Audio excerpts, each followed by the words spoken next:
Right guys, I'm Kai and I'm going to teach you how I do plyometrics or plyos.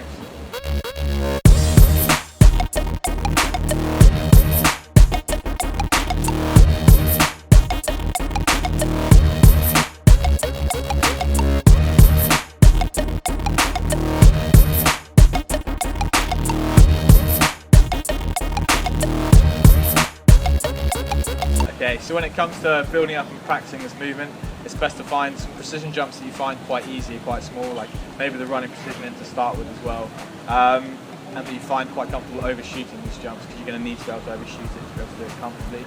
Okay, so the main point of the plyometric jump is to continue the momentum that you have from either a running jump or a standing jump beforehand to increase the jump size of the second jump if you need to. Okay, when preparing for the first jump, the set, you need to be like overshooting it just slightly, so your hips are coming in slightly behind your feet, but not so much as they would be if you were landing to stick it. So you're going to be wanting to landing with your feet at this kind of position on the wall, with your heels maybe down a little bit to give you that upward momentum out of it as you carry on, and using that full momentum continuing to the second jump as well. So as you're landing, you're bringing your hips over the top of the wall and then pushing them out again, lifting with your chest, throwing with your arms, and driving up with your knees for the second jump.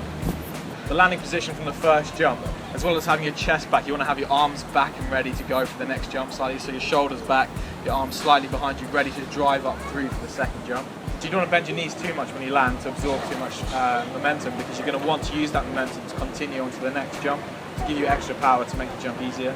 You also want to make sure you don't put too much power in on the first jump as well, because that's going to push your hips past the landing wall. It's going to make it a lot harder to drive up and out. It's going to make it a lot harder to transfer that full momentum into the second jump as well. When transfer, like the first few times, you might feel like your chest is being driven out quite far after the first jump. So you kind of like, as you're lifting your chest up, you need to really pull that chest back and get the knees forwards for the next jump, because that drive, that extra momentum is going to make you dive out. So you really need to pull that chest back as you take off.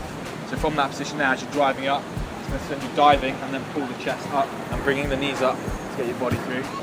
Position in the air on the second jump, you need to be like, as you're taking off, you need to get up into that top position as soon as possible, so you're really decreasing air resistance and to get as much forward momentum, as much power as possible through that jump.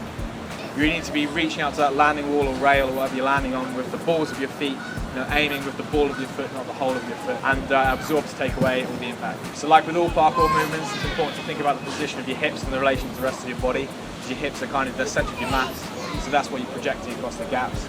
So with the plyometric, you don't really want to be jumping up and down each time. You want to be going out, like constantly pushing forwards, because that's going to give you the momentum for the second jump and the third jump. So you want to really be driving out every time. And it also decreases the amount of impact you have to absorb when it comes to the last landing as well.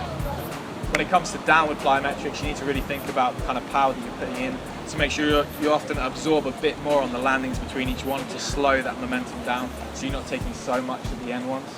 So when it comes to upward plyometrics, you need to really think about digging that heel in, getting as much forward momentum, as much drive upwards as possible as you can. When it comes to plyoing on rails and walls and stuff like that, you need to really think about the foot placement as well. That's going to really help how you're going to get the drive out of the wall or rail. So for instance, on a rail, you want to make sure you're landing on the ball of your foot on that rail. If you're landing on your bridge or your arch, you're not going to get that push off the calf that you need to get that extra jump. And the same with walls, you don't want to be landing like on the very toesies on the edge like that, because you're going to potentially get an ankle thing, and also it's going to restrict a lot of the power you're going to get for the next jump.